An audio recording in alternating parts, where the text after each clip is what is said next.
podcast Segunda a Sexta, a visão de universitários e profissionais sobre carreira e trabalho. Eu sou Oscar Fujiwara e sempre vou trazer para a nossa conversa convidados que vão compartilhar com você visões diferentes sobre cada profissão. Se você está pensando em fazer uma transição de carreira, começar um curso técnico ou universitário, ou só quer saber mais sobre as diversas áreas de atuação que existem, você está no lugar certo. Bem-vindas e bem-vindos ao Segunda a Sexta. Hoje tem um ótimo motivo para comemorar, porque esse é o episódio de número 25 aqui do podcast. E é lógico que eu não vou deixar de agradecer, como sempre, a todos os convidados que já passaram por aqui e compartilharam suas histórias, e agradecer a você também que está ouvindo, é claro. De volta aqui para o episódio de hoje, chegou a hora de falar sobre o curso de Letras. Quem está aqui comigo é o Carlos Carneiro, que é professor de literatura, e a Gabriela Emídio, que acabou de se formar no curso de letras. Bem-vindo, Carlos. Conta aí pra gente como você foi parar no curso de letras e um pouco da sua trajetória profissional desde então. Olá, Oscar. Olá, Gabriela. Já entre o 7º e o 9º ano, havia leituras para se fazer dentro da escola. José de Alencar, Machado de Assis, é para espantar o cliente, né? Mas eu gostava disso aí, porque não era muito de sair. Enfim, acabei lendo Senhora, Dom Casmurro, e aí passei a ter um gosto. Comecei a gostar da história no ensino médio, quando houve concurso de contos na escola, porque eu gostava de escrever, fazia verso. Eu tive um professor no ensino médio, escritor, e houve um movimento político-social em Ribeirão Preto em prol de um parque ecológico que ia se transformar nos prédios públicos, enfim. E os alunos foram até lá, junto com outros estudantes.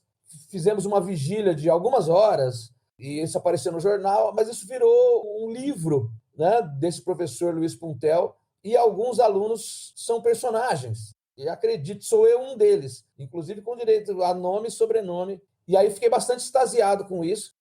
E na 3ª série do ensino médio, eu me tornei uma espécie de assessor dos professores de literatura e de produção de texto. E junto com os professores em sala, eu também fazia uma espécie de plantão com os professores, ajudava a correção, era mesmo o próprio aluno, e que ajudava os outros alunos. Então, uma espécie de estagiário. Fiz a inscrição para o curso de letras como primeira opção, e na universidade, já no 2º para o 3º ano, já comecei a trabalhar com o magistério, né? Não vi para mim outro tipo de atividade, embora o curso de letras oferecesse a vida acadêmica, né? Principalmente a história do mestrado, depois da formação de graduação, mas eu tinha uma necessidade que era também pagar os boletos. Não tinha como eu aguardar muito tempo para começar a ir para a rua, né? Então, mesmo antes da graduação terminar, eu já estava nas escolas dando aula. Trabalhei um montão de lugares dentro do circuito da rede privada e nunca mais saí dessa história do magistério. E hoje continuo professor, já aposentando, acredita, Oscar, já são 36 para 37 anos seguidos. É uma paixão pela escrita e pela leitura. E hoje, perto dos 60, tenho mais responsabilidade até, né? Por conta de ser mais velho até que as pessoas que me dirigem, né? Desde quando eu estava no ensino médio, só me divirto. Eu costumo dizer para os alunos assim, eu gosto de ler e ainda me pagam. É o melhor emprego do universo. Então é isso que é bom também ter esse contato com os alunos. Tem que fazer aquilo que gosta. Gosto da literatura por isso, né? Por poder falar dos livros e incitar no ouvinte, nesse estudante, essa liberdade de expressão, porque a arte, ela liberta as figuras, dá liberdade da possibilidade, não tem o filtro da censura. Não que as aulas de literatura fossem oficinas de arte, né? Mas pelo menos incitar a questão da leitura e abrir portas para outras artes, para que os alunos, os estudantes, possam se expor dentro do ensino médio, né? Então, e acho que ela pode dar liberdade para quem lê, possibilitar interpretar o texto de outras maneiras, fazer novas sinapses. É isso, Oscar. E, Gabriela, antes de mais nada, parabéns aí pela formatura, muitas realizações aí na sua carreira profissional. E agora conta aí pra gente como você foi parar no curso de letras. Obrigada, muito prazer estar aqui com vocês. Eu sempre gostei muito de ler, eu fui muito incentivada desde muito nova pela minha família, pelos meus professores, pelas escolas que eu estudei. Minha mãe ela falava assim para mim e para minha irmã, né, que comprar livro não era gastar dinheiro. Então, ela sempre influenciou a gente a ter livros, a comprar livros, independente do que fosse. Mas acho que isso foi muito importante para eu crescer como leitora, né? Ter essa liberdade de poder escolher o que eu gostaria de ler. No ensino médio, eu tive professores que me mostraram uma paixão pela literatura que foi muito impactante para mim, foi muito inspirador. Foi uma coisa que me fez abrir a mente para a literatura e para pensar sobre essa literatura transformadora, essa literatura que muda o mundo. E assim, eu nunca tinha pensado a literatura desse jeito. Quando eu estava no ensino médio, eu ouvi muitos professores falando, elogiando como eu falava e lidava com as pessoas em público. E aí eu comecei a pensar em carreiras que eu tivesse que lidar com pessoas, né? Porém, a minha primeira opção era o jornalismo. Era isso que eu queria quando eu estava no 3º ano do ensino médio. Eu prestei jornalismo em todas as universidades, exceto na Unicamp, que a gente não tem jornalismo lá, né? E prestei letras, então, que sempre foi uma opção para mim. Não chegou a ser a minha primeira opção, acredito eu que por falta de conhecimento mesmo sobre o curso. E aí aconteceu que eu não passei em nenhuma faculdade que eu tinha prestado para jornalismo, e passei em letras. Eu falei, pô, uma oportunidade, né, cursar uma universidade pública muito famosa no Brasil, né? Conversei com a minha família, conversei com os meus amigos, com meus professores, e eu ficava em dúvida, né? Falava, será que eu deixo para ano que vem? Vou prestar de novo, tentar jornalismo de novo? E eu ouvi muito de várias pessoas, vai, tenta. Vai ver o que você acha. Se você não gostar, não tem problema. Você não precisa correr para se formar e para começar alguma coisa. Você ainda é muito nova, etc, né? Aconteceu que eu falei assim, eu vou. Vamos ver o que dá. E aí eu acabei percebendo que eu não conhecia o curso de letras. A gente fala, curso de letras é para você dar aula. E não é só isso, né? Eu não tinha esse conhecimento, eu não tinha essas informações de tudo que o curso de letras e a universidade pode proporcionar para a gente. Se eu soubesse, naquela época, de tudo que eu sei hoje a respeito do curso, talvez ela teria sido, com certeza, a minha primeira opção. Acabei de me formar, né? Estou ali nesse meio recém-formada, mas continuo dentro da universidade, porque eu já reingressei em um outro curso, que é curso de letras para pessoas não falantes de português, que é para você poder ter essa licenciatura e mais conhecimento para pessoas que não são falantes de português como língua materna. Por exemplo, alunos indígenas, alunos surdos, alunos imigrantes. Então, eu estou aí ainda fazendo essa complementação do meu curso, então estou ali dentro da universidade em contato com os universitários e professores universitários e o ambiente. Pelo caso de vocês dois, a gente vê que o que leva, principalmente o estudante, a ingressar no curso de letras é o gosto pela leitura, pela escrita. Mas e depois que vocês entram na faculdade, né? Rola um choque muito grande em relação ao universo de possibilidades que o curso proporciona mesmo? Descobre o estudo da língua, né? O estudo da estrutura da linguagem, as noções de latim, de grego, mesmo algumas universidades, faculdades também incluem ali uma outra língua latina, o espanhol, às vezes o italiano. E é o estudo de linguística que a gente diz dentro do curso de letras, mas é sempre super importante o estudo da linguagem, porque nós falamos sobre preconceito linguístico, né? Graças à mudança do vestibular da Unicamp no meio dos anos 1980 e a chegada do Enem, houve esse olhar diferente para a linguagem padrão, aquilo que é certo, aquilo que é errado. E várias universidades compraram essa ideia nas produções de texto para seus vestibulares, né? E para os estudos de língua dentro das faculdades, né? Divulgar essa necessidade de romper com os preconceitos linguísticos, né? Que são preconceitos de classe, na real, né? Para mim, foi uma mudança de chave, assim, porque eu tinha uma noção de que havia um português que tinha que ser falado e os outros eram errados, né? Eu tinha 16, 17 anos, e aí não existe isso, é bem legal, não existe isso, português errado, não. Existe um português para esse determinado assunto, para cada estação do ano, uma roupa, né? Então, e aí quem insiste em dizer que o outro tem que falar de tal forma, busca calar o outro, né? Isso é um autoritarismo, né?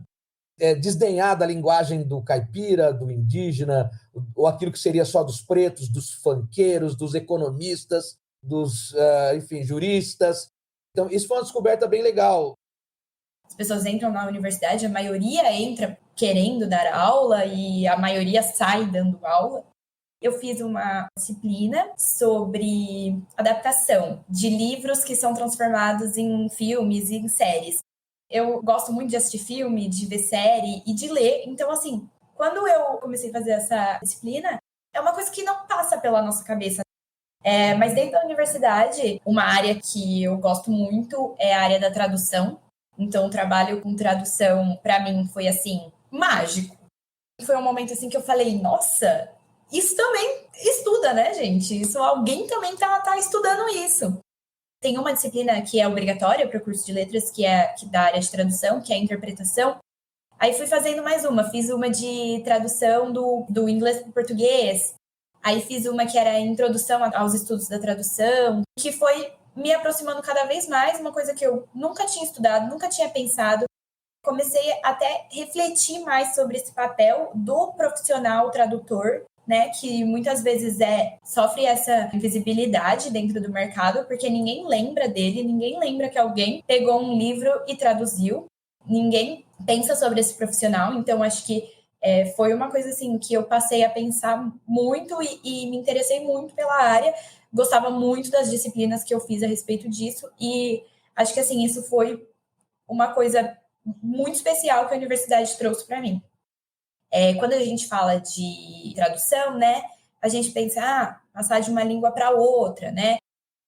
Tem essa questão da tradução audiovisual, que é fazer legenda, sabe? Então, isso tem crescido bastante também. A gente tem visto cada vez mais essa necessidade de divulgação, né, de acessibilidade de línguas. Hoje você tem filmes e séries em espanhol, em coreano, em japonês, em inglês, em alemão, que estão chegando no Brasil. E o brasileiro assiste. Então, existe essa necessidade. Então, isso é muito importante. Tem que ter diversos profissionais fazendo ali o trabalho dessa tradução. Então, tem essa necessidade, tem uma grande demanda. A gente acabou de falar aqui de algumas áreas de atuação que talvez muita gente nem imaginava que tivesse relação com um profissional de letras.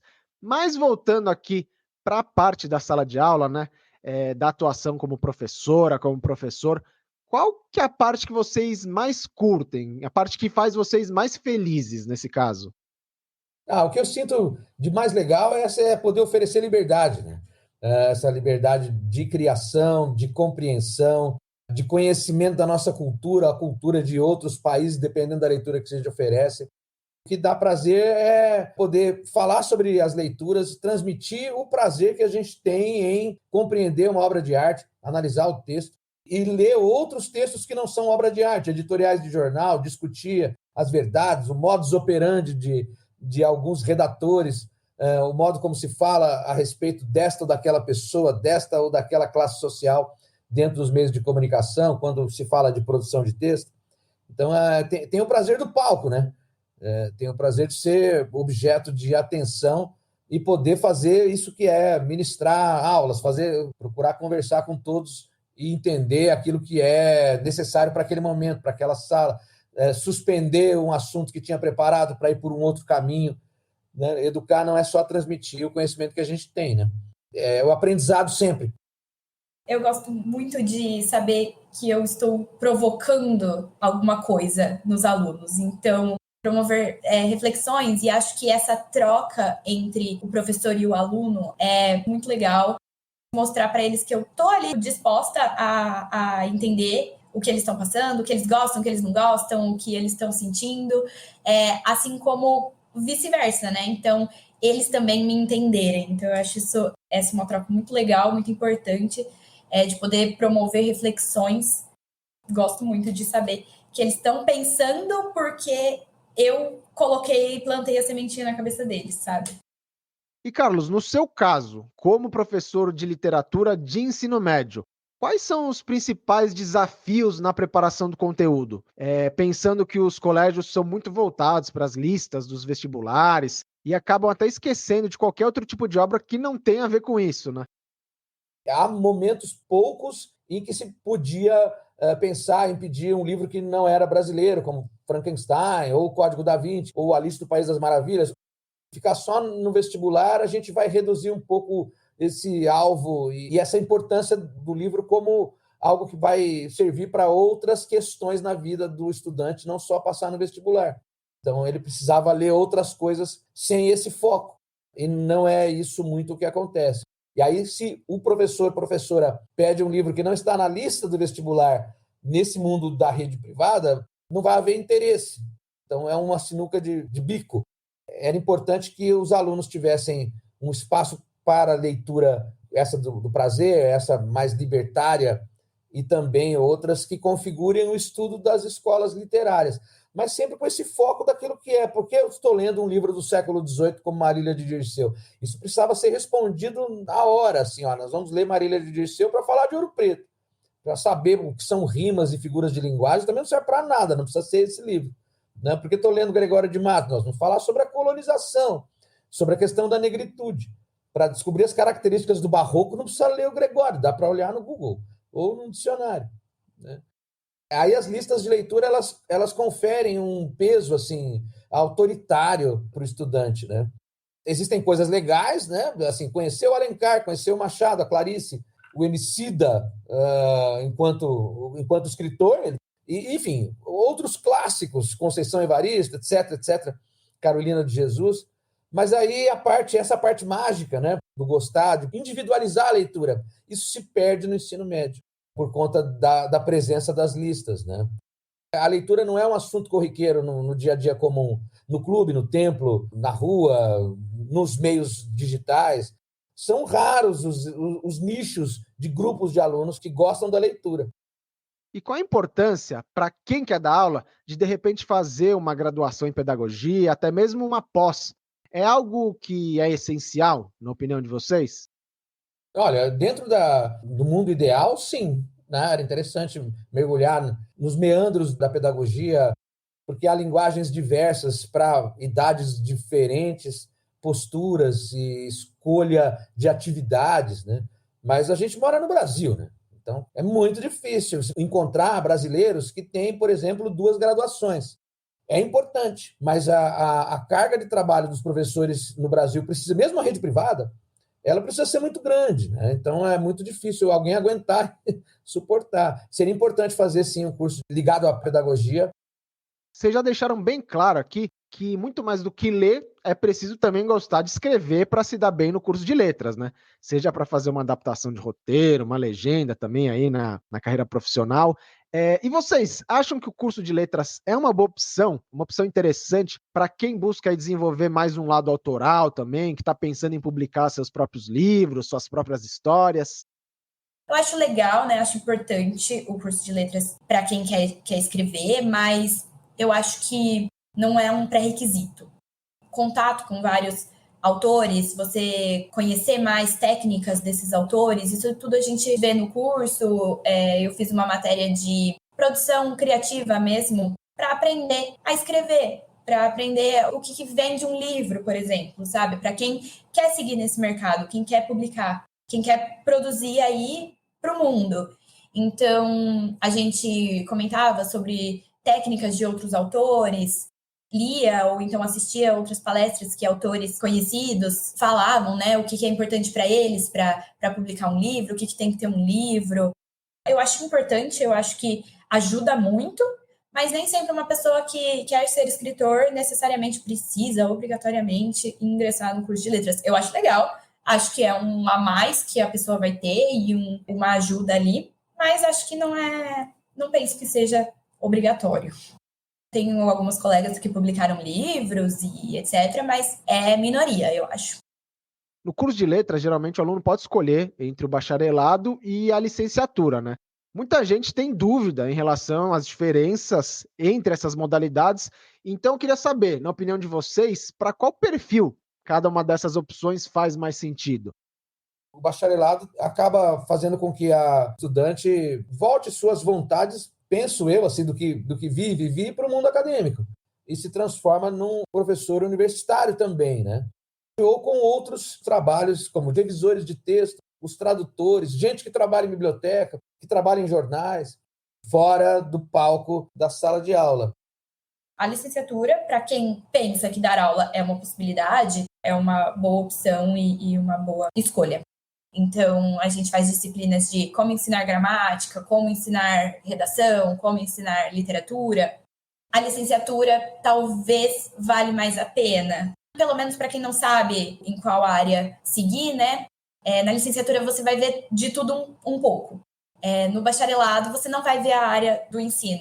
Mas tem muita gente que fala, não, jamais eu quero dar aula, não quero isso. Também o bacharelado é uma opção. E, Gabriela, se no colégio, no cursinho, né, muita gente já acha difícil ler todos os livros que os professores passam, não só o resumo, como muita gente acaba fazendo, né? Como que fica isso na faculdade? Porque são vários professores e cada um vai passando um livro, um texto diferente para ler a todo momento, né? Eu acho que é uma mudança muito grande, né? Sair do ensino médio ainda mais é um pouco desafiador para quem antes lia um livro, assim. A gente tem que ler muitos textos, todo dia tem um texto novo para ler, tem um livro novo para ler. Mas uma coisa que aconteceu bastante comigo no começo da universidade foi... Eu fiquei muito pilhada nisso de... preciso ler o que o professor está mandando, preciso ler esse texto, preciso ler o texto X, preciso ler o texto Y. Tem professores que passa coisas mais curtas, textos mais curtos, livros mais curtos. Então, a universidade abre muitas coisas para a gente em relação à literatura e à leitura e aos novos professores e aos novos livros que a gente conhece. Acho que é uma questão de organização só. Não acho que seja assim, nossa, um bicho de 7 cabeças. E quais geralmente são as oportunidades mais comuns aí para quem está se formando no curso de letras, que está tentando entrar no mercado de trabalho e não tem tanta experiência assim? Acho que a maioria sai para a sala de aula, né? Então, já no meio do curso, a maioria já está fazendo alguma coisa. O que é muito comum para quem está começando é trabalhar com correção de redação para colégios. Então, inclusive, foi assim que eu comecei. No meu segundo ano de faculdade, eu comecei a fazer correções. As pessoas costumam falar que é o jeito mais fácil na área de letras para quem quer começar a trabalhar cedo, porque a maioria das escolas procuram pessoas para fazer essa parte da correção. Não são todas as escolas que têm, né? Às vezes é o próprio professor que faz ali a correção, mas hoje em dia está bem comum. A maior parte das escolas adotaram essa pessoa ali para fazer o trabalho de correção de redação. Essa pessoa tem que estar o tempo todo em contato com o professor responsável pela sala, assim, tendo uma ideia, né, dos alunos, como os alunos são, como os alunos se comportam, como os alunos escrevem. Os meus colegas de turma, quase todo mundo faz ou vai fazer. Com a correção de redação, eu fui, né, conhecendo mais outras escolas, professores, e gera muito esse boca a boca, né? Então, você vai sendo recomendado e vai surgindo, pelo menos para mim foi assim, vai surgindo oportunidade. E hoje eu faço correção em 3 escolas. Hoje eu faço a maior parte do meu trabalho como profissional na área com correção de redação.